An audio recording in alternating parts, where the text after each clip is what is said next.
위해서 유평 입시 분석 오늘 진행을 맡은 이스나라고 합니다. 반갑습니다. 잘 보셨나요? 혹시 자제분들이 좀 시험을 잘 봤다 하시는 학부모님들이 많지 않으시죠? 오늘 대치에서도 오전에 설명회가 있었는데 대부분 학부모님들의 표정이 그렇게 좋지 않았어요. 유평을 보고 나면은 대부분 학부모님들께서 조금 걱정을 많이 하시게 되는 상황인 것 같습니다. 그래서 오늘 일단 사실 유평이 어차피 저희의 시험의 전부는 아니고 이걸로 대학을 가는 게 아니기 때문에 이걸 바탕으로 어떤 입시 전략을 취해야 되는지에 대해서 좀 말씀드리려고 합니다. 그래서 일단은 유평 가채점 분석이랑 그리고 이걸 바탕으로 정시 지원 가능성 좀 설명을 드리고요. 그리고 이제 27학년도 입시를 준비하는 입장에서 주요 대학 변화하고 있는 상황에 대해서 좀 체크를 드리겠습니다. 그리고 사실 이제 이 학과에 대한 선호도라고 얘기를 했는데 저희가 요즘 반도체 학과가 워낙 좀 핫하기도 하고 특히 이제 분당 지역에서 더더욱 반도체 학과가 인기가 많은데 반도체 학과랑 그리고 지역의사제 관련해서 전체적으로 입시에 어떤 방향에 좀 영향을 미칠지에 대해서 설명드리게 될 것 같고요. 그리고 이제 모의고사 성적을 바탕으로 수시 지원하실 때의 전략 그리고 논술 전형하실 때 어떤 부분을 좀 고려하셔야 되는지 설명드리도록 하겠습니다. 일단 저희가 이번에 유평을 보신 게 학생분들이 받으실 수 있는 앞으로의 총 성적 중에서 한 선이어야 하죠. 한 선이었으면 좋겠는 시험입니다. 그래서 사실은 6월 평가원 자체가 1학기 노력에 대한 리뷰라고 말은 하면서도 제가 생각했을 때 사실 현역 학생들이 그렇게 지금 시점에 유평을 위한 준비를 현실적으로 할 수 있었나 그 부분에 대해서는 조금 미지수라고 생각해요. 거의 3도 너무 뭐 내신 3학년 주셔서 조금 정신없이 흘러가다 보니 그냥 유평을 맞이하시게 이걸 바탕으로 우리가 수능 실력에 이렇게 나올 것이다라는 거를 재단하기에는 학생분들한테 조금 미안한 상황이 될 수 있다라고 개인적으로 생각을 하고요. 그래서 이제 유평을 그럼 우리 어떤 관점으로 봐야 되냐? 사실은 제가 봤을 때 현역 입장에서 거의 출발선에 가까운 것 같아요. 지금까지 내가 겨울방학 사실 뭐 개학을 하고 나서는 제대로 공부를 하셨을 시간이 없다고 보고 겨울방학 때 조금 맛을 보신 상황이실 텐데 정시 공부를 위해서 이제 뭐 강의를 바꿔보셨다든지 뭐 수업이나 과외 같은 걸 들으신 방향성이 있을 텐데 그 부분들이 내가 맞는 방향으로 왔었나에 대한 약간 중간 점검. 시작점에서 지금까지 했었던 게 괜찮나? 여기서 내가 과목을 바꾼다면, 선생을 바꾼다면 어떻게 해야 되는가를 판단하시는 기준으로 봐주시면 좋을 것 같고요. 사실 저는 이 시험을 뭐 대단히 잘 볼 필요는 없다고 생각을 하는데, 음, 사실 어떤 의미에서는 애매하게 잘 본 경우가 저희가 최악이라고 이야기를 합니다. 즉 찍은 게 많이 맞아서 원점수는 괜찮아 보이는데 이게 본인의 실력이 아닌 학생들이 좀 있죠. 근데 사실은 이게 본인도 찍어서 맞았다라고 말은 하는데 상담에 오시면 그런 경우가 되게 많거든요. 유표 왜 이렇게 잘 봤어? 이렇게 물어보면 아 선생님 사실 뭐 두세 개는 좀 찍어서 맞았어요 이러는데 두세 개는 찍어서 맞았어요라고 말을 하면서도 원점수가 잘 찍히니까 그게 본인의 실력으로 착각하는 학생들이 사실은 좀 있다. 그래서 그렇게 되어서는 안 되기 때문에 그러니까 뭐 찍어서 사실 저는 뭐 오보를 잘 보시는 건 전혀 의미 없다. 이거는 댁에 가셔서 학생분들한테 꼭 이야기를 해봐 주셔야 될 것 같고요. 이미 봤던 시험, 유평 시험지에서도 내가 진짜로 제대로 풀어서 맞은 것과 그렇지 않는데 조금 긴가민가한데 감으로 찍어서 맞은 것들에 대해서 좀 분리를 확실하게 하셔야 될 것 같다. 그리고 사실은 이제 모든 과목을 확실하게 잘 보면 너무 좋은데 그런 학생은 사실 제가 봤을 때 거의 존재하지 않는 것 같고 실질적으로는 이제 망하는 여러 유형 중에서 사실 저는 무슨 과목 하나가 확실하게 망한 학생들이 오히려 좀 좋다고 생각해요. 왜냐면 이제 남아있는 기간 동안 그 과목을 어떻게 올리면 되는지를 점검하면 되는 거니까.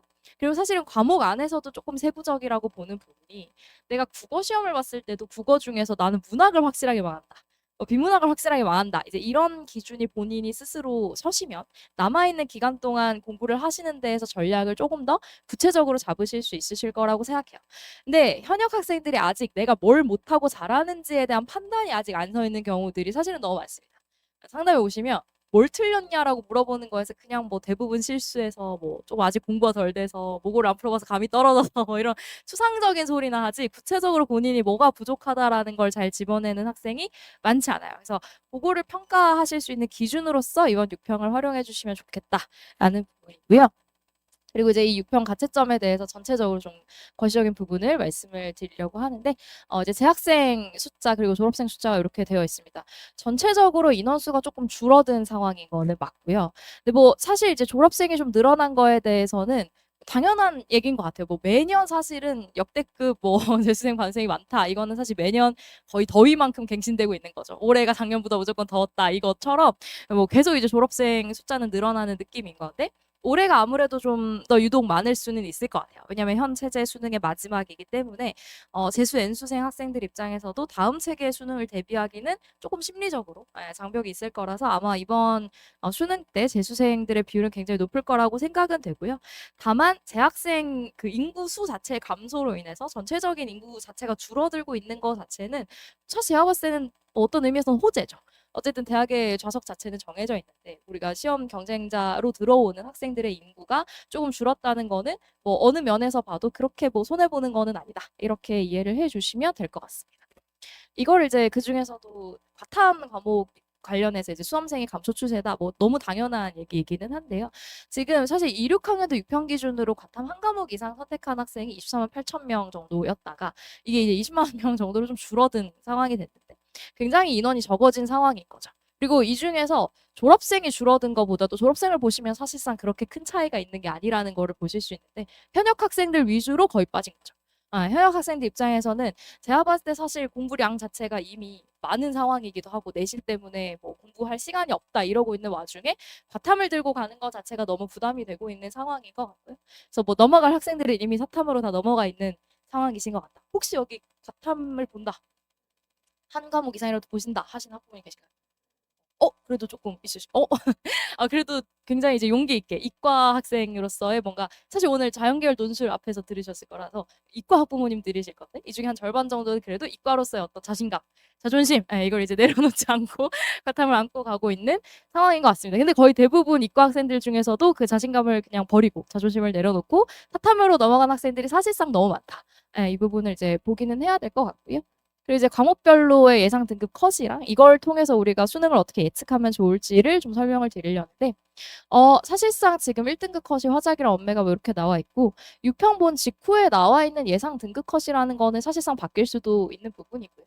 이거 자체가 실제로 수능을 예측하는 데 있어서 어떤 역할을 하느냐라고 말하기에 이 컷 자체가 중요한 건 아니다라고 볼 수 근데 사실은 전년도의 6평 이후에 예상 등급 컷이랑 지금 거의 비슷한 느낌의 표점을 가고 있죠. 근데 사실 이게 이 작년과 비교를 하기보다도 사실은 국어를 전체적으로 저희가 매년 난이도 추정을 하는데 지금까지 거의 대부분 저희가 맞춰왔어요. 근데 저희가 맞춰온 이유가 뭐 특별히 뭐 대단한 식기가 있어서 그런 것은 아니고 이게 사실 경년으로 조금 유사해지는 경향이 있습니다. 보시면 지금 22학년도랑 24학년도의 만점 표점이 지금 굉장히 유사한 형태로 나와 있는 것을 확인하실 수 있고 그리고 이제 2, 3학년도, 2, 5학년도 기준으로 보셨을 때도 좀 비슷한 구조를 확인을 하실 수가 있으실 것 같은데요. 네, 사실 이게 지금 이게 2학년도랑 2, 4학년도고 이게 2, 4학년도랑 2, 6학년도 때 보시면 아까 학년도 기준으로 짝수인 해에 보시면 대부분 이제 조금 표점이 높게 형성이 된 거를 확인을 하실 수가 있으시죠. 즉 이제 짝수 학년도 기준으로 시험이 좀 어렵게 나왔다. 학생들 체감상 어려웠다. 이렇게 볼 수 있는데 사실 이게 뭐 여러 요소가 있지만 보통 대부분 학생들이 겨울방학부터 3학년 때 이제 수능 준비를 들어가시는 시점에서 전년도에 이제 그 과목에서 내가 만점을 받았을 때 얻을 수 있는 이익을 확인하고 이 과목에 내가 어느 정도로 투자해야 되는지를 결정하시는 경향이 있죠. 근데 이제 전년도 수능이라 하면 그 전년도에 나왔었던 이제 표점을 기준으로 내가 국어를 만점 받았을 때 얻을 수 있는 표점의 이익이 얼마인지를 확인하고 그에 맞춰서 국어 공부량을 따지기 시작하는데 사실상 학생들 입장에서 전년도 시험이 쉽게 나왔으면 내가 이 과목을 그렇게까지 많이 공부하지 않아도 된다는 생각을 하시게 됩니다. 근데 이게 만점 표점이라는 건 결국 학생들이 체감하는 난이도에 의해서 결정이 되는 거기 때문에 학생들이 공부를 좀 적게 하게 되는 과목의 경우 당연히 그 과목의 수준이 똑같이 나온다 하더라도 당연히 등급컷이 떨어질 수밖에 없는 상황이 되는 거고요. 그래서 보통 이제 경련으로 조금 이제 핑퐁을 하게 되는 경우들이 많습니다. 전년도에 수능이 조금 국어가 어려웠다. 그러면 그 다음에 조금 쉽게 느껴지는 경향이 있고 왜냐면 그 전년도에 내가 국어 만점을 받으면 이 정도나 표점이 펌핑이 된다고를 깨달은 학생들이 국어 공부에 막 열을 올리기 시작하죠. 실제로 사실은 작년에 국어가 좀 어려웠었던 경향이 있어서 올해 국어 수업이 되게 빨리 마감이 됐죠. 영어도 사실 역대급이었죠. 뭐 이따 영어 얘기도 좀 하겠지만 좀 어려웠었던 과목들이 있으면 그해 이제 그 과목 선생님들부터 마감을 치기 시작하는 것 자체가 사실은 그 과목의 학생들이 들이는 노력 자체가 훨씬 커지는 거고 그러다 보니 동일한 뭐 시험 수준에서도 학생들 입장에서 조금 난이도를 어떻게 느끼는지가 달라질 수 있다라는 부분.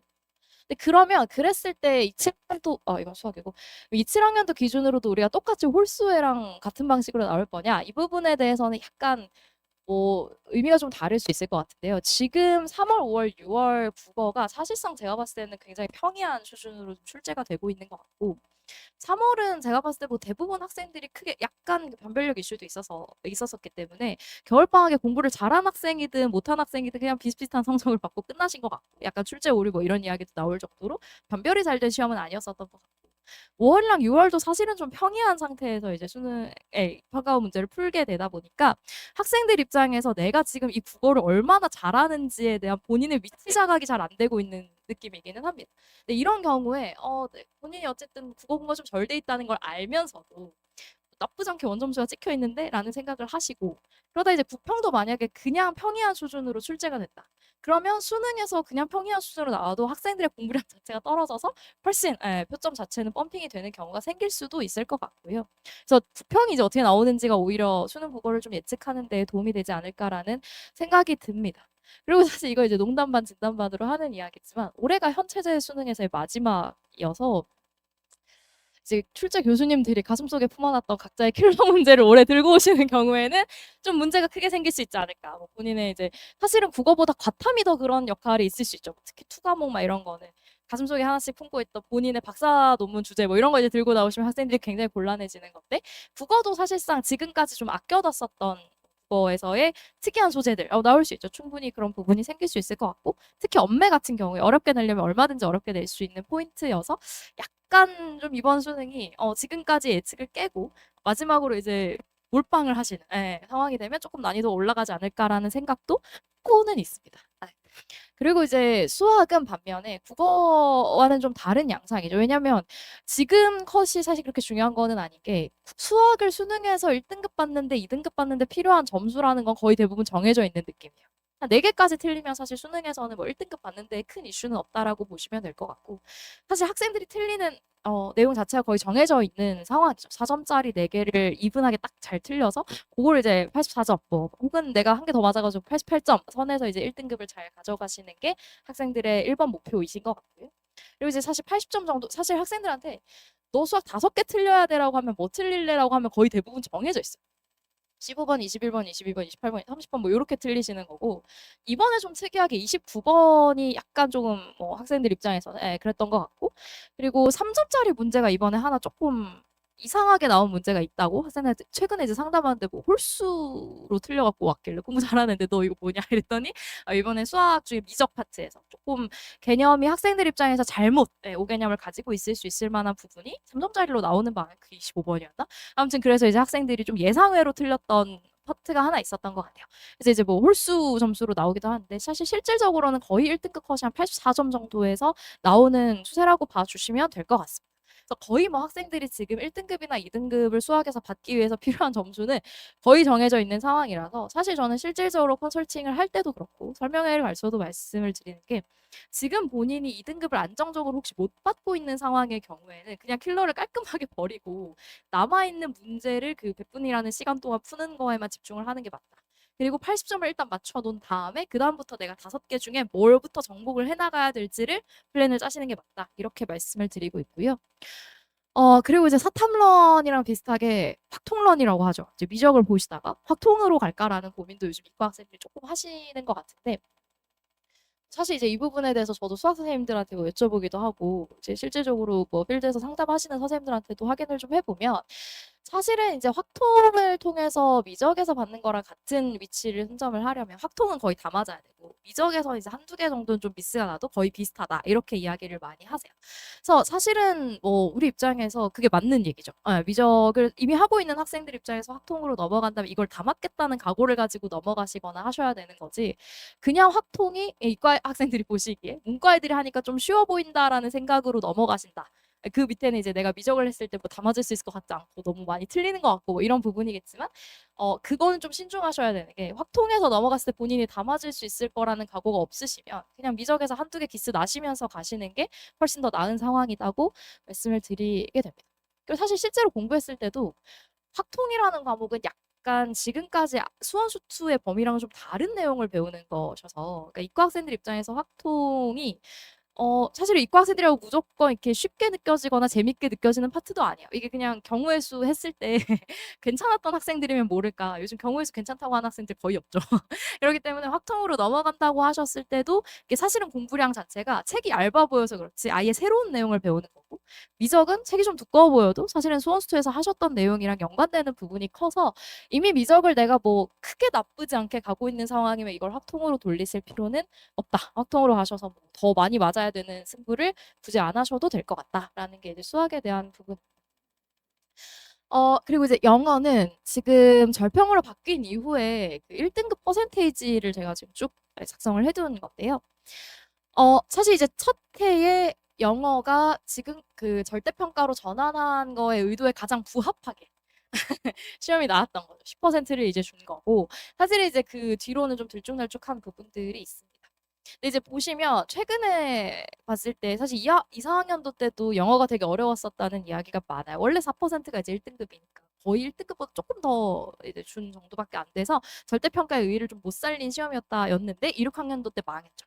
자기는 사실 영어가 너무 망해가지고 평가원장님이 이제 가셨죠. 멀리 가셨습니다. 그래서 3%라는 게 사실 말이 안 돼요. 이게 1등급 원래 줘야 되는 숫자만큼도 못 준 상황이 됐었기 때문에 이게 사실은 1, 2등급을 합쳤을 때도 인원수 자체가 너무 적어요. 그러니까 2등급까지도 못 갔었던 진짜 말 그대로 어려웠던 시험이 맞는 거고요. 근데 사실 이렇게 해놨기 때문에 올해는 시험 난이도 자체는 심플하게 봤을 때 쉬울 수밖에 없다고 생각합니다. 평가원장님이 한번 옷을 벗으시면 그 다음에는 보상을 위해서라도 정치적으로 그냥 약간 쉽게 줄 수밖에 없는 시험이라고 저는 생각을 하는데요. 근데 이제 문제는 이걸 알기 때문에 대부분 학생들이 이번 올해는 영어 쉽지 않을까라는 생각으로 접근을 하면 두 가지 의미에서 피해를 보게 되는데, 일단 첫 번째로는 쉬울 거라고 예측을 하고 있으니까 본인이 공부를 더 안 해버리는 상황이 될 수 있다라는 거고, 두 번째는 본인이 공부를 더 안 했을 때 사실 시험이 실질적으로 쉽게 나오면 2등급을 갖고 있는 인원수가 줄어드니까 1등급 인원수가 많아지니까 내가 2등급을 받았을 때 실질적으로 정시원서를 쓸 때 느껴지는 타격이 좀 커지는 상황이죠. 그러니까 작년에는 사실 1등급이 너무 적었기 때문에 2등급을 받는다고 이게 대학 입시에 큰 영향을 미치지를 않았어요. 왜냐하면 이 영어 1등, 그러니까 2등급 학생 입장에서 보면 나보다 영어를 잘 본 애들이 한 3%밖에 없는 거예요. 근데 저 중에 얼마는 이미 수시로 갔겠죠. 그러니까 정시 필드에 남아있는 1등급이라는 거는 굉장히 적은 인원수였기 때문에 작년에 실제로 정시 컨설팅 했을 때도 굉장히 시험을 잘 본 학생들도 영어 2등급인 경우들이 많았고, 그래서 실제로 뭐 성균관대나 이렇게 1, 2등급의 차이를 별로 안 두는 학교들까지도 이제 영어에 변표를 준다는 건 사실 상상도 못한 부분이었는데 그런 방식으로 이제 회피를 해나가는 학교들도 있어서 작년에 뭐 사실 2등급이었던 게 뭐 원서 쓰는데 전혀 문제가 되는 게 아니었어요. 근데 올해는 시험이 좀 쉽게 나와서 1등급 퍼센테이지가 뭐 말하자면 한 10% 가까이 나왔다. 그러면 내가 2등급을 들고 있었을 때의 상대적인 손해가 훨씬 커지는 상황이 될 것 같아요. 그래서 영어 같은 경우는 뭐 사실 올해 난이도 자체는 평이할 거라고 예상이 되고 있기는 하지만, 그렇기 때문에 내가 좀 상위권 학교를 희망하는 학생들 입장에서는 그냥 2등급 정도 받으면 무난한 거 아닌가라는 생각보다는 웬만하면 1을 좀 챙기겠다라는 생각으로 해주시면 좋을 것 같습니다. 개인적으로 영어가 공부를 했을 때 가성비가 가장 좋은 과목이라고는 생각을 해요. 절대평가이기 때문에 뭐 사실 정확하게 이제 2점이랑 3점의 차이가 그렇게 크진 않지만 대부분 학생들이 영어에서 틀리는 게 3점짜리라는 거를 생각을 해보면 딱 3개를 틀리면 어쨌든 1등급이 나오는 건데, 상위권 학생들 입장에서 듣기에서 틀리실 경우는 거의 없고 뒷부분에 사실 41번부터 45번까지 장문에서도 틀리는 경우가 없고, 특히 풀면서 앞에 내용 일치 파트도 별 문제가 없어서 거의 대부분 빈칸 아니면 순서 삽입인데, 그중에 본인이 한 유형만 확실히 정복해도 나머지 유형에서 한 3개 정도 틀린다고 생각하면 1등급을 되게 전략적으로 가져갈 수 있는 과목이 영어기는 합니다. 그래서 저는 지금 순삽이랑 뭐 이렇게 빈칸 추론이랑 둘 다 안 되는 학생들 중에 하나만 확실하게 잡고 나머지는 그냥 한 번으로 밀어서라도, 그럼 이제 5문제 중에서 뭐 한 문제 정도는 맞게 마련이니까 한 개 좀 쉬운 거 풀고 이렇게 하면 3개 안에서 막을 수 있다. 영어를 3개 안에서 막아서 최대한 이제 1등급을 좀 가져가 보자 라고 이야기를 하는 편입니다. 올해는 그게 조금 입시를 하는 상황에서 중요해질 수 있을 것 같고요. 그리고 이제 과탐 등급 커집니다. 사실 이제 물화생지는 넣어놓고 투과목은 넣어두지는 않았는데, 사실 투과목 보시는 경우는 요즘 너무 없어서 투과목을 하는 학생들은 되게 양극화되어 있죠. 요즘에 이제 등급이 쌍봉이라고 저희가 이야기를 하는데 1, 2, 3등급이 좀 몰려있고, 이제 그리고 4등급 이하에 무슨 과목을 봐도 비슷한 점수가 나오는 학생이 거의 가 있고, 이제 이런 경우들이 생깁니다.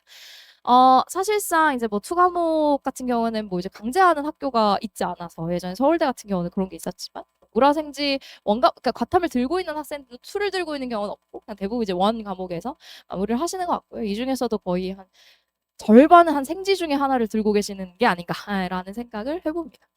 그리고 이제 사탐을 좀 더 한 개 이상씩은 대부분 갖고 있는 상황이 좀 되신 것 같은데 지금 생윤이랑 윤사 한지 세지 뭐 이렇게 뭐 1등급 컷이 예상이 되고 있고요.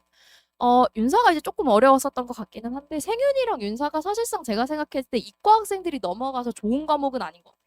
이게 사실 좀 말장난에 해당하는 과목이어서 따지고 보면 국어의 화작이랑 좀 비슷한 느낌을 많이 주는데 그러다 보니까 이과 학생들 입장에서 안 그래도 국어 공부하기도 벅찬데 국어 과목을 하나 더 보는 느낌을 좀 가지고 가시는 것 같아요. 그래서 본인이 약간 OX, 그러니까 내가 그러니까 문장에서의 앞에 거랑 뒤에 거 중에 뭐가 맞는지 이게 약간 꼬이면 내가 실수하는지 뭐 이런 부분이 좀 있는 학생들은 사실 생윤이랑 윤사를 하셔서는 좀 좋은 승부를 보시기가 어렵지 않나라는 생각을 하고 그리고 세사가 이제 조금 세계사가 좀 특이하게 50점 컷으로 좀 예상이 되고 있는데 사실 세사 선택하시는 경우는 많지는 않아서 사문을 이제 제가 별도로 표기를 한 거는 지금 거의 대부분이 사회문화를 하시는 것 같아요. 이과 학생들이 넘어가신다 하면 사회문화를 1순위로 생각을 하시는 것 같은데 사회문화가 정말 그 통계의 근사에서 아주 잘 결과가 합리적으로 나오고 있는 과목이다. 이렇게 이야기를 드립니다. 그래서 사실 이게 거의 한 개 틀리면 1등급, 뭐 2개 틀리면 2등급, 3개, 4개 틀리면 이제 3등급 딱 이게 정해진 상황인 것 같고요. 거의 지금 인구의 한 절반이 사회문화라고 할 정도 가장이 아니어도 사회문화를 진짜 많이 선택을 하고 있으신 것 같은데 개인적으로 이과학생들이 넘어갔을 때 가장 좋은 과목이라고 생각은 합니다. 왜냐하면 이게 약간 과탐 중에서 따지자면 물리의 느낌을 줘요. 그러니까 공식을 알고 있으면 나름대로 푸는 데 있어서 좀 정해져 있고 절반 정도는 사실 상식으로도 풀 수 있는 학생들이 제법 있으실 거라 지금 만약에 내가 과탐을 들고 있는데 사탐으로 뭐 하나를 더 넘어갈까를 생각을 하고 있는 관점이라면 1순위가 아마 일단은 사회문화가 되지 않을까라는 생각이 사실 우리 이과 학생들이 물리적 역량이 없어서 물리 선택을 못하는 건 아니잖아요. 아닌가요? 물론 물리를 어려워하는 것도 맞긴 하지만 대부분 찐 이과 학생들을 물어보면 물리 자체는 좋아라 해요. 근데 그거를 시험을 보는 게 너무 부담이 되고 물리 인원수가 계속 줄어들고 학교 내신에서도 물리 선택한 애들은 공부를 잘하는 애들이니까 내신에서 이미 한번 박살나서 자신감이 없어지고 이래서 이제 물리를 점점 순차적으로 싫어하게 되시는 거지. 사실상 이과 학생들이 물리를 공부하는 방식으로 접근하는 건 싫어하잖아요. 네, 그래서 사실은 이제 뭐 동아시아사나 세계사 하라고 하시는 것보다는 훨씬 사회문화에서의 장벽이 좀 낮은 거는 맞다. 근데 내가 사탐을 2개를 깔고 가겠다라고 한다면 사회문화 하나를 들고 가시는 건 거의 이과 학생들 입장에서는 정해져 있는 상황인 것 같은데 그 다음에 이제 내가 암기로서 커버할 수 있는 과목으로 가져갈 거냐 아니면 조금 말장난이더라도 끝까지 좀 이렇게 약간 머리를 굴려서 현장에서 해결해야 되는 유형인 생윤이나 윤사로 가실 것이냐 이 부분이 이제 학생들 선호에서의 차이가 있는 것 같습니다. 개인적으로 뭐 사문을 하나 들고 가시면 역사를 하시는 것도 그렇게 나쁘진 않은 것 같아요. 왜냐하면 암기하실 수 있는 양이 정해져 있는데 어떤 의미에서 이제 뭐 세계사 뭐 한국지리 아니면 세계사 지구가 이런 거 하시는 게 굉장히 어렵죠. 그러면 암기로만 탐구를 채우시게 되는 거니까 그게 오히려 학생분들 입장에서 조금 부담이 되는 상황이신 것 같다. 그렇게 과목별 특성을 좀 설명을 드릴 수 있을 것 같고요. 그리고 이제 정시 지원 간수 이게 이제 가장 궁금하실 것 같아서 가지고 왔는데 현재 국수탐탐 표점합 기준으로 이제 라인을 잡아둔 상황이고 가탐이랑 과탐 기준으로 우선 봐주시면 좋을 것 같습니다. 그래서 왼쪽에 이제 예년이랑 올해로 나와 있는 거는 전년도 입결을 보실 때, 그러니까 말하자면 1000명 중에 뭐 3등이면 우리가 누적 배분이 얘기를 좀 했었었는데 이게 이제 사탐으로 넘어가는 인원수 때문에 조금 작년이랑은 다르게 보셔야 될 것 같아서 예년도 입결을 보실 때 이렇게 환산해서 봐주시면 좋을 것 같다는 입장에서 이제 법례화해서 놔둔 거고요. 지금 이제 의대 도전권, 지역 포함해서 그리고 치대 안정권 정도로 보고 있는 표점이 이제 398점 정도로 봐주시면 될 것 같고 그리고 이제 수의대 지원에서의 최소 점수를 한 388점 정도 그리고 약대 지원 안전선을 391점 정도로 봐주시면 될 것 같습니다. 사실 수의대가 그렇게 뭐 학교가 많은 것도 아니고 선호도가 조금 차이는 있어서 요거 가지고 기준으로 잡기 약간 어렵지만 그래도 한 388점 정도 들고 계셨을 때 메디컬을 지원하실 수 있었을 때의 어떤 최소 점수의 어떤 기준으로 봐주시면 좋을 것 같고요. 서울대 최소 점수가 조금 낮게 찍혀 있는 거는 말씀드렸던 것처럼 서울대가 사실상 지금 과탐을 강제하고 있는 거의 상위권에서 유일한 대학이기 때문에 과탐을 들고 있는 인원수가 이렇게까지 적어진 상황에서는 사실 올해는 더 드라마틱한 입결이 많이 나올 수 있을 거라고 생각을 합니다. 작년에도 사실 비슷한 방향으로 흘러갔었고요. 이렇게 386점이라고 일단 기준을 잡아두긴 했는데 올해 아마 서울대를 합격하는 선 자체는 그거보다 훨씬 떨어져서도 입결이 발생할 수 있을 것 같아요. 작년에 요즘 조금 유행이 지나기는 했는데 작년 이제 수능 보고 나서 올해 초반이었나? 막 이제 인스타나 이런 데 올라온 거 중에 서울대 합격 성적 뭐 이래 갖고 국영수를 잘 본 건 맞아요. 근데 뭐 무언 화투를 했었나? 뭐 그래 갖고 이제 뭐 하나는 4등급이고 뭐 하나는 5등급인데 뭐 서울대를 합격했다. 수리과학부가 뭐 이렇게 합격했다고 올라온 인증이 있었을 텐데 그게 이제 사실은 국영수를 잘 보신 건 맞지만 우리가 그 성적에 서울대를 갔다고 하기엔 조금 물음표가 띄워질 수 있으실 만한 성적표였으나 이게 과탐을 강제하는 학교 자체가 워낙 없다 보니까 과탐을 들고 있는 학생들 입장에서는 좀 역전을 노려본다면 오히려 서울대를 상향 지원하시는 것이 방향성이 맞아진 상황이 됐다. 이렇게 봐주시면 될 것 같습니다. 그렇기 때문에 사실은 제가 아까 뭐 사탐으로 넘어간다면이라는 전제로 이야기를 했는데 이미 내가 과탐을 들고 있는 상황인 거면 그리고 과탐에서 내가 성적이 크게 빠지지 않고 가고 있는 상황인 거면 애들이 다 사회문화로 넘어가니까 나도 그냥 넘어가야지라는 조금 나이브한 생각으로 넘어가시는 거는 오히려 입시 전략적으로 좋지는 않으신 것 같고 물론 이제 인원수 때문에 과탐에 남아있는 학생들의 불안이 크다는 건 알고 있어요.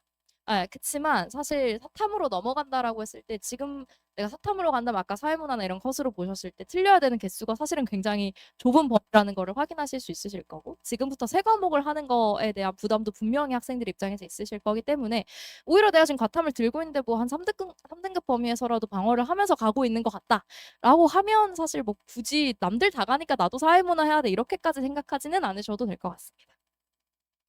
그리고 이제 요거는 문과 지원 가능성 추천인데 사실 뭐 문과를 지원하셨을 때 마찬가지로 이제 예년이랑 올해 보셨을 때 사탐으로 넘어가는 학생들 때문에 문과는 조금 더 타이트하게 봐주셔야 되는 상황인 것 같고요.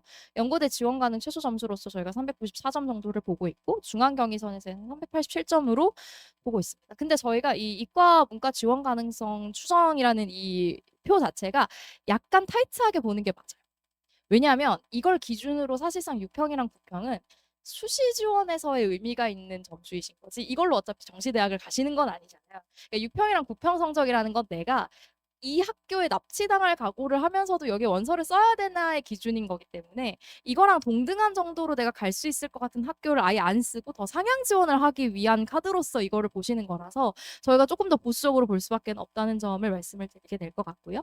마찬가지로 논술을 지원하실 때도 이게 맞는 게 수능 후에 논술이 있고 수능 전에 논술이 있어서 물론 현역 학생들의 경우에 수능 전에 논술을 보시는 경우가 좀 굉장히 적기는 하지만 수능 전 논술이라 함은 어쨌든 납치 물론 이제 연대는 납치당해주면 너무 좋은 학교지만 연대 말고도 뭐 시립대나 홍대처럼 수능 전에 이제 논술을 보시는 경우에는 내가 이걸 납치당하는데도 불구하고 수능 전이니까 경쟁률이 조금 낮아질 걸 생각하면서 여기를 써야 되나? 이거를 기준으로 생각을 해보실 수 있으실 것 같아서 조금 보수적으로 잡은 선입니다.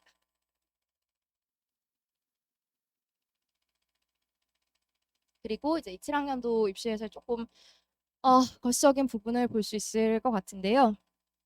일단은 첫 번째로 과탐 선택자 감소로 인해서 지원자 풀 변화 앞에서도 좀 설명드렸었던 내용이고 그리고 반도체랑 전자전기 계열에 대해서 이제 관심도가 너무 올라갔는데 이게 이제 수시랑 정시에서 입결에 어떤 차이가 있는지를 조금 주력으로 설명드릴 수 있을 것 같고요. 그리고 사실 지역의사제는 저희랑 크게 뭐 연관이 있냐라고 하면 좀 애매한 상황이긴 한데 그래도 전체로 입시에 미치는 짧게 설명을 드리겠습니다. 이제 대학에 대한 일반적 선호도를 약간 피라미드로 만든 구조인데 어 새롭게 등장했어요. 원래 이제 반이라는 건 없었는데 요즘 워낙 잘 나가서 뭐 하이닉스의 고공행진과 함께 이제 반이 너무 잘 나가기 시작하면서 이게 뭐 치대를 넘는 거의 의대에 준하는 학과가 아니냐 이런 이야기들을 하게 되는 것 같습니다. 원래 기준으로는 의대, 치대, 뭐 약한수 순서로 가고 요즘 이제 메디컬이 어쨌든 서울대보다는 앞서는 상황이 맞는 것 같고요. 사실 고대랑 포스텍을 비교했을 때 요즘은 고대 선호도가 조금 더 높은 것 같아요. 서울에서 어쨌든 학교를 다니고자 하시는 학생들의 욕망이 굉장히 크시기 때문에 그렇고 그리고 이제 성균관이랑 한양의 경우에는 여기 지역 학생들은 한양을 좋아하고 서울 사는 학생들은 성균관대를 좋아하고 집을 떠나고 싶은 거죠. 아, 집을 떠나서 나만의 보금자리를 꾸리겠다 이런 생각을 진짜로 이제 서울에 있는 학생들은 가까워서 좋아할 것 같다고 생각하는데 그렇지 않고 서울에 있는 학생들은 성균관대를 가서 엄마 품을 벗어나겠다 이런 생각들을 하시는 것 같아요. 사실 별 차이 없는 두 학교고요. 서강, 중앙, 이화가 이제 공대 기준으로 조금 약세인 학교가 맞기 때문에 성균이랑 한양보단 살짝 아래 급간으로 봐주시는 게 맞는 것 같습니다. 이제 반도체학과 입결에 대해서 조금 예상을 해보자면 사실 수시랑 정시랑에서의 차이가 좀 있을 거라는 부분 때문에 디커플링 가능성을 설명을 드렸는데 사실 이제 수시 그중에서도 학생부 졸업을 지원하시는 학생들 입장에서 생각을 해보면 사실 우리 다 1학년 입학할 때 생활기록부를 화생으로 출발하셨을 거란 말이죠. 아는 학생. 꿈꾸면서. 근데 사실은 이게 한 번 고조 계열로 정하시고 그리고 1학년 때 2학년 선택 과목을 정해 버리시기 때문에 내가 1학년 성적을 다 보지 않은 상황에서 내가 그래도 메디컬 생각하면서 뭔가 화생 베이스로 이렇게 선택 과목을 해 놓으신 상황인 경우면 사실은 거의 대부분 화생 생기부가 나오게 되어 있어요. 그리고 이런 경우에 물리랑 화학 베이스로 생기부가 관리되는 최상위권 학생들이 오히려 조금 적은 편이었다고 보시면 될 것 같고요. 사실 하이닉스가 이렇게 막 상승한 것도 굉장히 최근의 일이지. 우리 학생분들이 1학년 출발하셨을 때부터 이렇게 될 줄 알았으면 그렇게 안 했을 텐데. 아, 그때 하이닉스를 샀어야 된다 뭐 이런 이야기가 맞는 얘긴데. 뭐 사는 걸 둘째치고 생기부라도 말하자면 이제 물리 베이스로 좀 짜둘 수 있었을 것 같은데. 사실상 이제 그런 계열로 우리가 생기부를 준비한 학생들이 다수는 아닌 상황이 맞다. 이렇게 봐야 되고.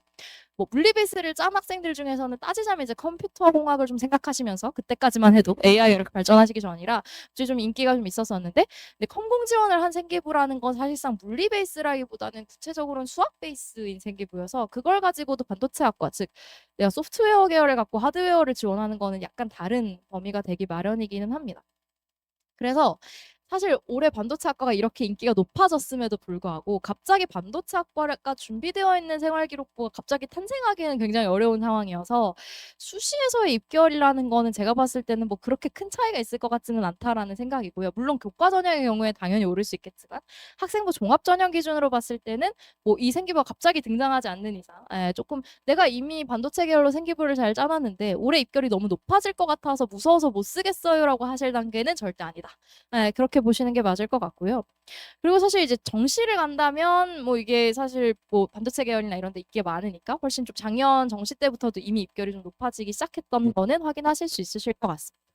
이게 사실 뭐 반도체 학과만 그런 거는 아니고 화생 계열에서도 사실 비슷한 게 수시를 지원하실 때는 화생 베이스 생기가 많으니까 생명공학이나 뭐 생화학과 이쪽 계열 입결이 되게 높게 형성이 되는 경우가 많은데 정시 넘어가면 사실 생명공학과를 가겠다는 학생 거의 보기 힘들어요.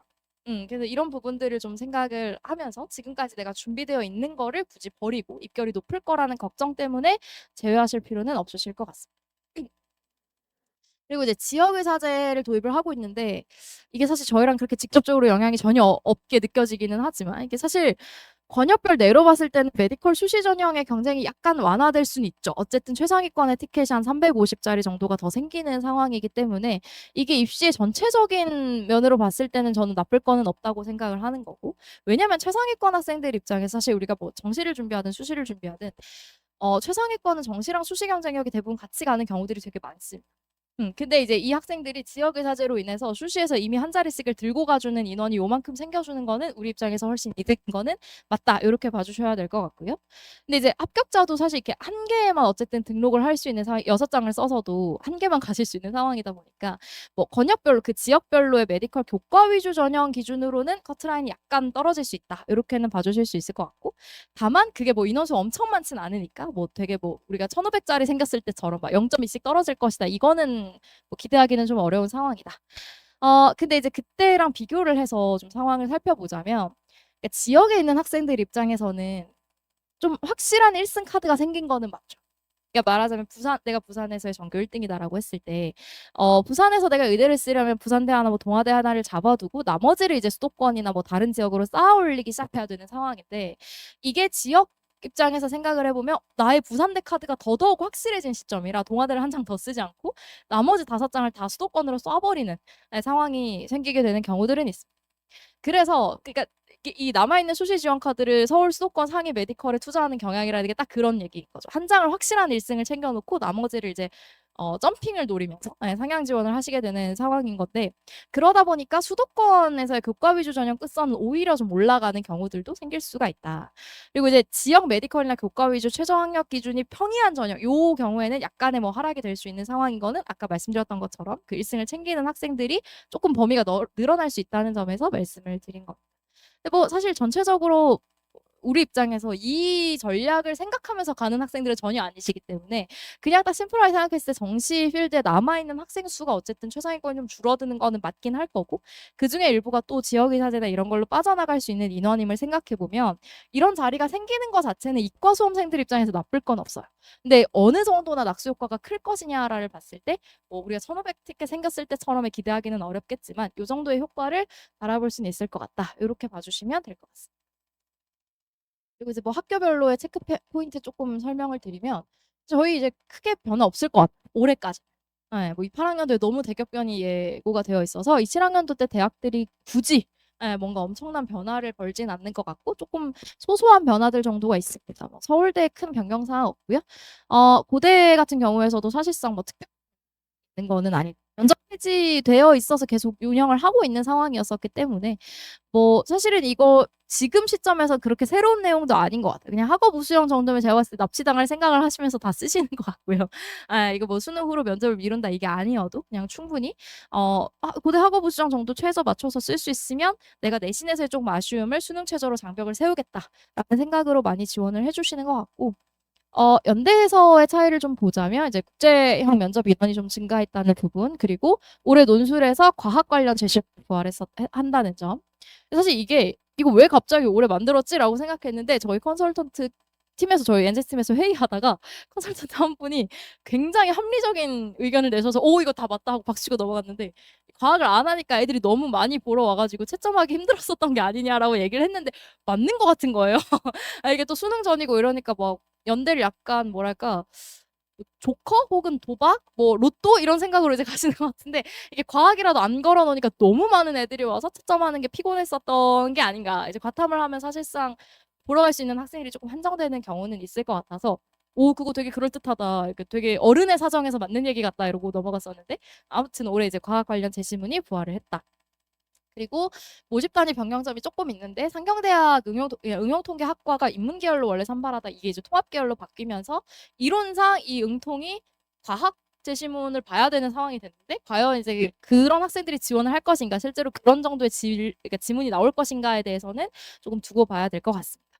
그리고 첨단 컴퓨팅 학부로 뽑던 게 컴과 인공지능 시스템 이렇게 분리를 해서 선발하고 올해 첨단 약과학과가 신설되는데 사실 이 학과의 의의는 잘 모르겠어요. 약대도 아닌 것이, 피트도 없는 세상에 과연 어떤 역할을 해줄 수 있을 것인가는 잘 모르겠지만 굉장히 소규모로 어쨌든 선발을 하는 인원이 좀 생겼습니다. 그리고 이제 한양대가 서류형 추천형 면접형으로 계속 운영을 좀 해오고 있었었는데 서류형 인원을 좀 축소하고 추천형 인원을 확대한 걸로 봐서 제가 봤을 때 이것도 서류 보기가 힘들었었던 게 아닌가라는 생각이 좀 드는데 이게 왜냐면 최저 학력 기준이 있는 전형을 확대한다는 점이라서 약간 인원 풀 자체를 줄이고자 하는 목표가 좀 느껴지는 부분인 것 같고요. 그리고 이제 면접형 같은 경우에 이제 1단계 학종으로 선발해서 2차에서 면접을 보는 구조인 건데 자연 계열의 경우에는 이제 그 제시문 면접을 보고 있는 상황이었고 의대랑 사범대가 이제 학생부 기반을 보는데 의대가 원래 면접형이 없다가 도입이 됐습니다. 서류형 16명을 그대로 이제 면접형으로 들고 온 상황이고요. 논술이 원래 학생부 종합 전형이 이제 10% 들어왔는데 그거 갖고 작년에 이 학생부 10이 뭐냐 도대체 뭐 이런 얘기를 많이 했는데 별 의미가 없었던 거죠. 실제로 입학처에서 낸 자료에도 그냥 거의 뭐 출결 정도를 기준으로 뭐 이런 내용들이 출결 등 뭐 이래서 그럼 또 등은 뭐냐 이런 질문을 너무 많이 받았겠죠. 저도 질문했거든요. 그런 질문이 너무 왔으니까 그냥 이제 필요 없다 하고 이제 논술 100으로 변경을 했습니다. 그리고 이제 성대가 26학년도, 27학년도 기준으로 27학년도 때 융합인재 전형에 수능 최저를 넣어주는 사실 저는 성균관대 너무 싫어요. 이 이름을 계속 하도 바꿔내가지고 이게 너무 헷갈리는 상황인데 융합형, 탐구형 둘 다 원래 서류 100 전형으로 그냥 납치당하는 학생부 종합 전형이었는데 여기서 이제 융합인재 전형에 최저를 넣어둔 상황입니다. 이게 3합 6인데 낮은 최저는 아니죠. 이게 보통 약대 최저 약대 학생부 종합이든 교과 최저든 한 3합 5, 3합 10 정도니까 3합 6이면 절대 낮은 최저가 아닌데 요거를 이제 융합인재 일반 학과에 넣어놨다는 거는 정시 경쟁력을 가지고 학생들을 선별해 보겠다라는 의도로 읽히고요. 그래서 실질적으로 뭐 탐구인재나 성균인재 같은 경우에는 생기부가 좀 잘 갖춰져 있는 학생들이 많이 지원을 하시겠지만 내신도 높고 근데 융합인재 같은 경우는 조금 의외의 결과들이 생길 수 있을 것 같다라고 봐주시면 될 것 같습니다. 약간 이런 데서도 성균관대의 그 뭐랄까 아이디어 좋게 포장해서 아이디어가 느껴지는 부분이죠. 최저 적용할 때 과탐을 1개 이상 응시할 경우 다른 거는 그냥 과탐 2개 평균으로 봐야 되는데 과탐 상위 1개랑 그 2개 평균 중에서 잘 본 걸로 봐주겠다 뭐 이런 게 이제 과탐에 약간의 가산 포인트를 주는 부분이라고 봐주시면 될 것 같습니다. 그리고 이제 서강대가 처음으로 이제 학생부 종합 전형을 분리해서 1이랑 2로 운영을 하고 2는 그냥 광역 모집 단위에만 적용이 돼서 뭐 실질적으로 큰 차이는 없고요. 이렇게 할 거면 이거 최저 만들어야 되는 거 아닌가라고 제가 생각을 했는데 아니나 다를까 28학년도부터는 생깁니다. 근데 우리까지는 그냥 명목상 부분만 해둔 상황인 것 같고 중앙대 논술이 올해 좀 바뀐 부분이 있죠. 뒤에 또 조금 더 자세히 설명드리겠지만 일반형이랑 창의형으로 나눠서 이제 현형만 들어갈 수 있는 논술의 필드를 만들었다. 그 부분이 조금 유의미하게 볼 수 있을 것 같고요. 그리고 이 학생부 종합전형 중에서 성장형 인재 이거를 신설했는데 이 최저가 방금 말씀드린 성균관대 최저랑 동일합니다. 3만6이고 물론 이제 탐구를 2개 평균으로 보냐 한 개로 보냐에서의 차이는 있는데 이게 사실 성균관대랑 중앙대를 비교하면 성균관대를 붙으면 다들 성균관대를 가실 거잖아요. 성균관대 훨씬 인기 있는 학교가 맞기 때문에. 근데 이게 같은 최저를 걸어두면 중앙대가 100% 펑크날 수밖에 없는데 심지어 얘는 면접까지 보겠다고 하는데 면접을 수능 후에 본다고 하는데 면접을 5배수 뽑는다는 걸 보자마자 면접을 무조건 수능 후에 보겠구나 싶었고 아니나 다를까 모집 요강을 보니까 수능 후에 보는데 면접장에 몇 명이나 나타날지 모르겠어요. 그래서 이런 거는 최저에 좀 자신이 있다라고 하면은 상향원서로 지원하시기에 유의미하지 않나.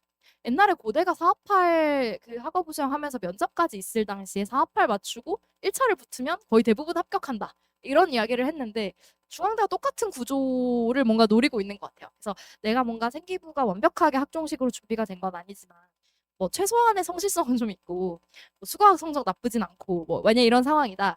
근데 뭐 내가 이거를 정시나 논술을 좀 메인으로 하는데 학종 중에 뭐 질러볼 게 있나 이런 고민이 된다. 그러면 이제 이런 최저가 좀 신설된 전형들을 같이 봐주시면 좋을 것 같습니다. 그리고 이제 지원하실 때에서의 체크 포인트를 좀 설명을 드리면 수시 원서 전략을 결정하실 때 6평 실채점 그리고 9평 가채점까지 보시고 이제 원서 접수를 하시게 될 것 같고요. 사실 이제 대부분 학부모님들께서 우리 학교 선배의 등급, 그러니까 우리 학교에서 요 정도 등급대 어디를 갔으니까 나다라는 결론을 많이 내시는데 아주 틀린 것은 아니지만 사실은 그 선배의 내신 등급만 가지고 보기는 굉장히 어렵고 나의 모의고사 성적을 기준으로 일단 첫 번째 하한선을 잡아주셔야 되는 상황인 것 같아요. 그리고 내가 납치당하지 않을 수 있는 선을 명확하게 아시는 게 되게 중요하다. 사실 어떤 의미에서는 6평이랑 9평 그 사이값 정도를 가지고 우리가 좀 얘기를 해보자 이렇게 말씀을 많이 드리게 되는 것 같습니다. 그리고 사실 뭐 그 선배가 뭐 1점대든 2점대든 3점대든 뭐 3점대 선배인데 고대를 갔다. 고대를 쓸 용기가 있었던 모의고사 성적이 있었던 거죠. 그래서 우리한테 그 상향 지원을 하게 한 어떤 근거로서 모의고사가 결과를 줄 거기 때문에 그걸 기준으로 한번 생각을 해보시면 좋겠고 그거랑 별개로 저희가 이제 뭐 그냥 내신 성적 기준으로 심플하게 보자면 저희가 이걸 보고 또 컨설팅을 하진 않습니다만 대충 요 정도 성적대에서 뭐 교과나 종합을 이런 식으로 지원을 하시게 된다. 보통 일반고 기준으로 한 2점 중반 정도 대에서 인서울 안에서의 선택의 폭이 넓어지는 거는 맞다. 이렇게 말씀을 드리고 이게 이제 문과 기준이고 우리는 이제 이과라서 사실 요거가 좀 더 중요하겠지만 요걸 기준으로 한번 생각을 해볼 수는 있는데 사실상 뭐 요거보다는 저는 이제 이게 어떤 의미에서 유형별로 좀 더 의미가 있는 것 같기는 해요. 그러니까 뭐 전사, 지역 자사, 일반고 중에 내가 어느 학교를 다니고 있느냐에 따라서 내 내신 때 합격한 사례가 있는지 이걸 기준으로 사실은 봐주시는 게 좀 더 좋을 것 같습니다. 그래서 6평을 지금 보신 시점에서 내가 학생부 종합에 대한 생각이 있어서 생기부 관리를 하고 있는 학생이다. 그러면 이제 기말고사에 대한 준비를 지금 본격적으로 하셔야 되는 게 사실 맞고 마무리를 잘 하셔야 되니까. 그리고 혹시 3학년 때 내가 중간을 잘 못 본 과목이 있다. 즉 뭐 수학 같은 거.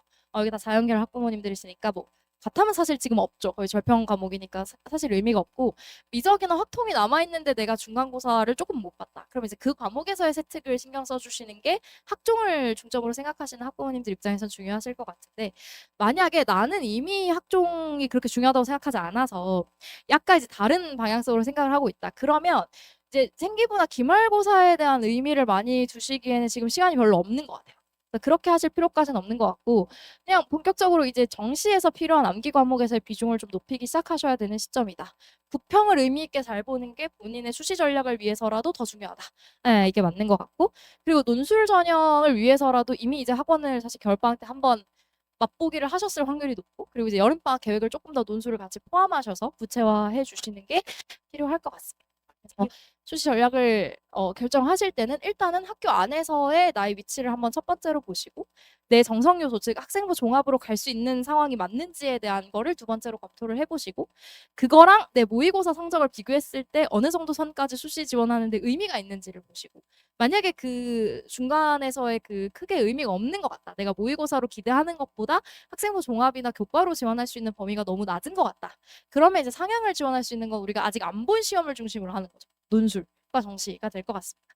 그래서 납치를 기준으로 한번 바라보실 때 이제 6평과 9평을 기준으로 보시는 게 맞는데 사실 6평 성적표가 나오실 때쯤이 기말고사도 보시고 뭐 그 시기쯤이실 것 같아요. 그래서 그때 6평을 기준으로 한번 라인을 1차적으로 잡아주시고 대부분 학생들이 이제 그거는 내 성적이 아니다.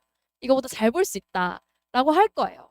그럼 일단 들어주시고 얼마나 잘 볼 건데 물어봐 주시고 잘 볼 거라고 한 그 값을 일단 적어주셔요. 그리고 그걸로 갈 수 있는 학교를 한번 보여주시고 그래 네 말대로 하면 여기까지 갈 수 있다. 네 말대로 해야 된다. 이렇게 얘기를 하시고 그 말에 학생이 책임을 지는지를 9평 때 확인하셔서 원서 접수를 하시면 됩니다.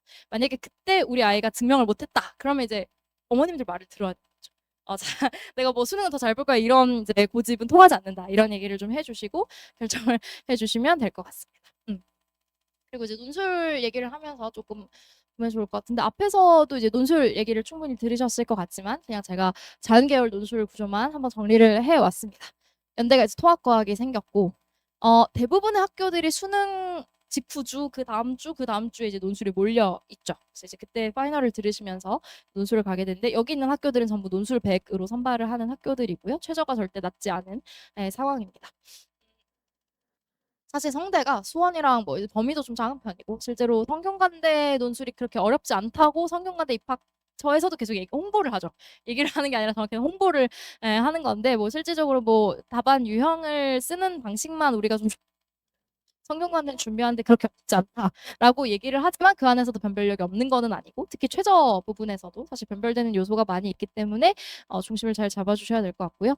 언어형이랑 수리형 차이가 있어서 이 중복지원도 가능하고 사실 언어형으로도 그러니까 이과 학과들을 지원하실 수 있는 상황이어서 만약에 내가 이과 학과를 가야 되는데 수리 논술을 하는 것보다 언어 논술이 더 편한 것 같다라고 생각하시는 상황에는 성균관대는 약간 다른 방식으로 즉 일종의 교차 지원을 활용해 보실 수 있는 상황인 것 같습니다. 항상 이제 이대랑 한양대가 이렇게 논술 일정이 겹쳐가지고 이거 여학생들 입장에서는 이대를 가시는 게 훨씬 유리한 상황이 되는 경우들이 대부분인 것 같아요. 그래서 이런 경우들을 좀 참고하셔서 일정을 짜주셔야 될 것 같고 그리고 이제 중앙대가 아까 말씀드렸던 것처럼 일반형이랑 창의형으로 나뉘어져 있고 창의형이 현역 보상만 지원이 가능하고 뭐 이런 차이가 있습니다. 그리고 범위를 봤을 때도 조금 차이가 있는 게 중앙대 창의형은 수원수투 미적까지고 그리고 이제 일반형은 확통까지 들어가는 범위여서 약간 차이는 있는 상황인 것 같아요. 근데 이게 이제 수능 전에 논술을 보는 상황이 돼가지고 학생들 입장에서 딱 이제 이 중앙대 논술을 보러 가야 되냐 말아야 되냐가 약간 일종의 한 번의 선택가 되지 않을까라는 생각이 있습니다. 그리고 경희, 건국, 시립대가 거의 비슷비슷한 느낌을 주는데 이 중에 시립대가 이제 수능 전에 논술을 보는 구조여서 이거를 이제 갈지 말지를 또 한번 학생들 입장에서 생각을 해야 될 것 같아요. 그래서 주요 대학 중에서 수능 전에 보는 게 이제 연대, 중앙대 그리고 시립대 이렇게 세 개가 있는 상황이 됐는데 6평이랑 9평 기준으로 내가 이 중에 응시를 할 필요가 있는 학교가 있는지 요걸 기준으로 한번 봐주시면 좋을 것 같습니다. 그래서 사실 육논술을 생각하시는 분들이 꽤 있으세요. 생각보다 많고 대치에서 더 많은 것 같은데 어떤 의미에서는 꽤 있는 상황이 되는 것 같은데 교과랑 종합경쟁력이 내가 아쉬운데 나의 눈높이, 즉 나의 욕심 크다. 그러면 아직 보지 않은 시험에 사활을 거는 게 당연히 맞는 전략인 것 같습니다. 근데 사실 그리고 제가 사실 많이 하는 얘기가 한두 장 논술 카드 쓸 거면 논술학원 그렇게 열심히 다니는 게 별로 의미가 없다 이렇게 얘기를 해요. 한 개 정도 쓰려고 뭐 남는 카드 하나 정도를 논술에 쓰려고 논술학원에 여름방학 투자를 한다? 그 시간에 사실은 수능 공부를 하시는 게 훨씬 학생들 입장에서는 여러 범위에서 활용하실 수 있는 게 되는 것 같아요. 그래서 그렇게 하실 필요는 없고 쓸 거면 그래도 한 3장 이상 그리고 논술이라는 건 사실상 궁합이 좀 중요해서 내가 이 같은 실력을 가지고도 요 학교를 봤을 때는 좀 나쁘지 않게 푸는데 이 학교 유형이랑 좀 안 맞는다 이런 경우들이 있을 수 있어서 3장 이상은 그래도 논술장에 갔을 때가 좀 타율을 점칠 수 있는 거지 한 장 가려고 논술학원 다니시는 거는 너무 무의미한 것 같다 이런 내용인 것 같고요. 근데 이제 논술만 준비해서 난 논술에서 무조건 입시를 끝낼 거야 라는 건 사실 되게 어려운 얘기죠. 논술 시험이라는 건 대학별 고사다 보니까 내가 실력을 사실 완벽하게 점치기도 너무 어려운 것 같고 현장에서의 내가 변수도 얼마든지 있기 때문에 그래서 정시를 보통 같이 가지고 가셔야 되고 그 기준에 이제 논술 최저를 맞추시는 김에 갈 수 있는 라인을 좀 알아두시는 건 유의미할 것 같아요. 요거 이제 좀 잘 본 케이스죠. 말하자면 이제 뭐 사실 이렇게 할 거면 정시로도 충분히 이제 원하시는 대학을 가실 수 있는 정도인데 이제 올 1등급 컷에 점수 걸린 거를 하나 가지고 와봤고 그리고 이제 그거보다는 이제 일반적으로 이과 학생들의 이상적인 성적표가 아래 성적표죠. 이걸 희망하죠 대부분 이제 수학을 좀 잘 보고 88점에서 막아주고 국어랑 영어 좀 애매하게 나오고 탐구를 이렇게 좀 본다 뭐 이 정도를 이제 이과 학생들이 선호하는 방향인 것 같습니다. 그래서 이 정도를 예시로 보실 수 있으실 것 같고 이건 이제 정시 준비를 하셨을 때 학생들이 안고 가셔야 되는 목표로 봐주시면 되는 것 같고 실제로 이제 우리 학생분들이 뭐 3합 6 정도 최저를 예쁘게 맞췄다, 4합 8을 맞췄다라고 하려면 사실 이제 그렇잖아요. 4합 8을 누가 뭐 14, 11 뭐 이렇게 맡기는 쉽지 않은 구조예요. 그래서 대부분 공부를 하면 이렇게 이제 비슷하게 등급이 나오게 되는데 한 2등급 정도 안에서 2등급 범위에서 내가 중간 정도 찍었다. 3합 6, 4합 8 예쁘게 맞췄다라고 하는 구조면 이제 뭐 중앙대, 뭐 한양대 정도 안에서 이제 우리가 원서 접수를 해볼 수 있는 기회들이 생기는 구조고요. 이게 아래 성적표가 올 2컷 예시입니다. 딱 2에 걸려 있는 거고 이 정도 기준으로 우리가 경희 뭐 건국 동국 정도 범위 안에서 지키는 승부를 하시게 될 것 같다. 그래서 사실은 근데 올 2컷 정도까지는 잡아주시는 게 논술을 하시는 입장에서도 훨씬 좋은 상황이 되죠. 왜냐하면 2합 5 정도 최저까지 내려가면 그건 사실상 크게 장벽이 되어주지는 못하는 것 같아요. 말하자면 이제 경희나 건국 같은 경우 2합 5 정도 최저를 들고 쓴다. 그러면서 사실 너무 많은 학생들이 논술장에 오고 그러다 보니까 경쟁률 자체도 높아지는 게 너무 당연하고. 근데 우리 입장에서 조금 논술을 준비한다는 거는 내가 지금까지 준비했었던 것보다 좀 더 상위권 학교를 가고 싶어서 사실 논술을 하시는 게 맞는데 상위권 학교를 뚫으실 때는 그래도 내가 한 2등급 정도로는 내가 안전장치를 마련해둬야 3합 6, 뭐 4, 8 정도의 최저를 좀 편하게 가져가실 수 있지 않으실까라고 볼 수 있을 것 같습니다. 좀 내려가서 이제 2합 5나 뭐 한 2합 6 정도까지도 편안하게 맞춘다라고 하셨을 때의 성적 라인이라고 봐주시면 될 것 같고요. 그래서 지금 모의고사 성적으로 내가 갈 수 있는 라인들 그리고 이거보다 조금 올렸을 때 갈 수 있는 라인들까지 학생분이랑 좀 이야기를 해보시면서 목표 설정을 디테일하게 해주시면 좋을 것 같습니다. 그래서 사실 저는 논술이 주력이다라고 하는 학생이야말로 정시 파이터인 것 같아요.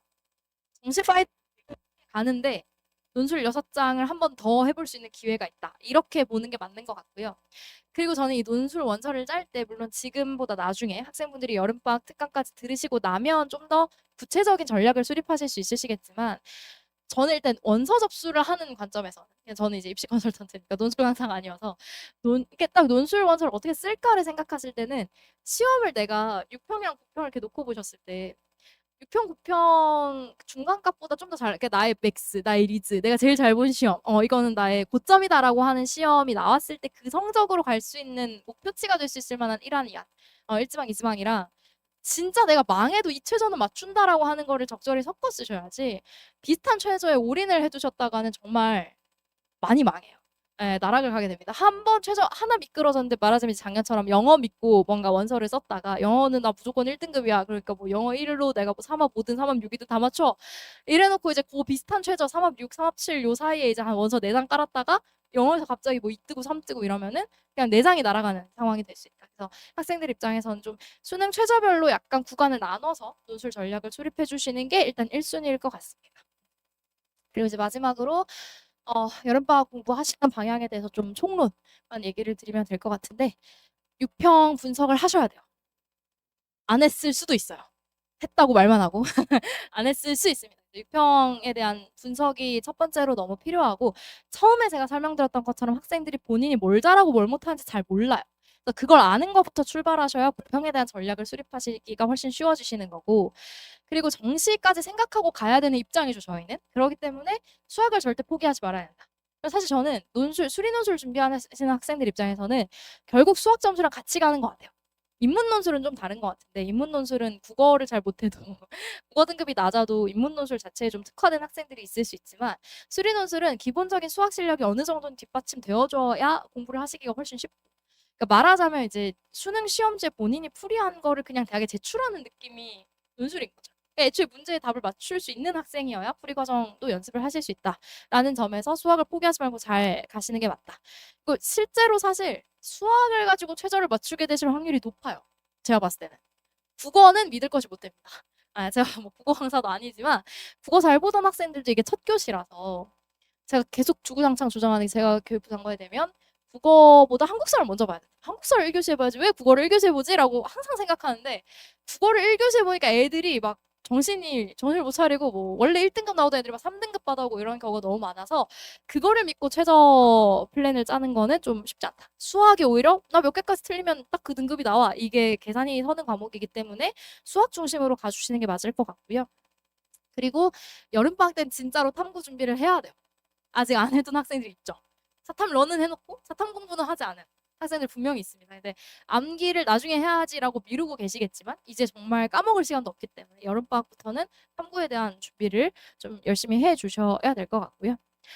그리고 이제 이번 시험을 돌아보시는 부분에 있어서 찍어서 맞은 문제에 대해서 디스카운트를 잘 하셔서 생각을 해 주셔야 되는 것 같고, 그리고 못 봤을 때도 이 정도는 가더라를 항상 학생들이 그 인지하시게끔 좀 도와주시면 좋아요. 학생들이 자꾸 고점을 생각해요. 그러니까 나중에 상담하러 오면 3월, 5월, 6월, 9월 성적을 다 들고 와서 잘 본 과목을 막 조합하기 시작해요. 선생님 제가 이때 국어 1등급이었고요. 5월에는 수학이 1등급이었고요. 막 그렇게 하면 의대도 가지 막 이런 말이 여기까지 오는데 조합을 그렇게 하면 곤란하죠. 그거는 이제 뭐 거의 인스타 같은 거잖아요. 가장 잘 본 것만 올리면 저도 뭐 거의 뭐 그럴 수 있죠. 그래서 그렇게 하면 안 되고 본인이 못 봤을 때를 조합해도 요 정도는 가더라를 인지하실 수 있게끔 도와주시면 좋을 것 같습니다.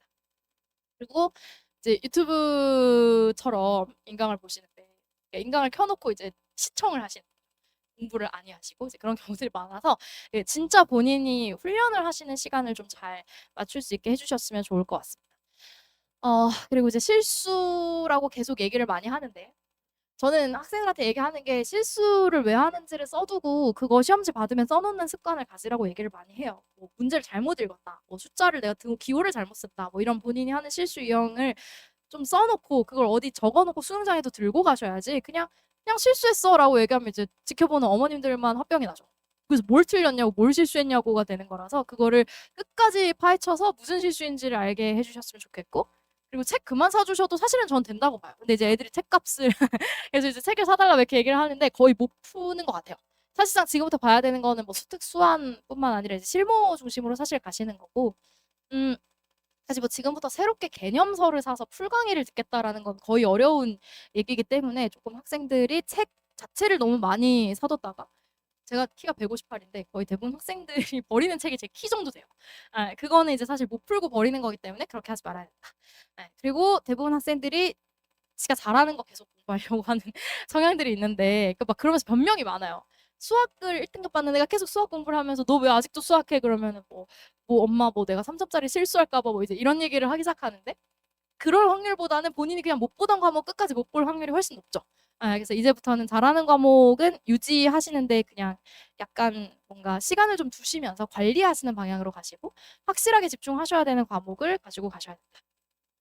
그리고 마지막으로 제가 되게 강조하는 부분인데 공부에서 머리에 넣어야 되는 학습이 있고 내가 훈련을 하면서 시간을 써서 채워야 되는 파트가 있는데 학생들이 이걸 약간 착각하는 경우들이 많아요. 국어에서 독서 지문 같은 거는 사실 이제 독서를 잘해보겠다고 국어 1타 강사 선생님들의 이제 인강을 시청하시기 시작하는데 그냥 보고 계신 거예요. 사실은 어떤 의미에서. 왜냐하면 독서라는 거 생각해보면 매번 새로운 지문이 나오잖아요. 그러면 내가 새로운 지문을 봤을 때 풀 수 있는 능력이 중요한 거지 지나간 문제를 그 강사가 어떻게 푸는지는 별로 안 중요해요. 사실 한 3강 정도만 보셔서 이 사람이 이렇게 가르치는구나, 글을 이렇게 읽어야 되는구나를 깨달으면 나머지는 그걸 적용해서 자기가 문제를 풀어봐야 되는데 열심히 푸는 그 도식화하는 과정을 계속 보고 있으면 국어 실력이 늘지 않겠죠. 그래서 과목별로 파트별로 좀 준비를 해야 되는 게 다르다. 근데 뭐 엄매다 이러면 이제 배워야 되는 내용이 있으니까 이런 거는 이제 내가 강의 시청 시간이 당연히 길어지는 거는 당연한 내용이 맞죠. 본인이 지금 앞두고 있는 과목, 내가 약한 과목을 훈련으로 해결해야 되는지 학습으로 해결해야 되는지를 생각을 해주시면 좋을 것 같습니다. 네, 그래서 여기까지 이제 저희 준비한 내용은 전부 마무리가 됐고요.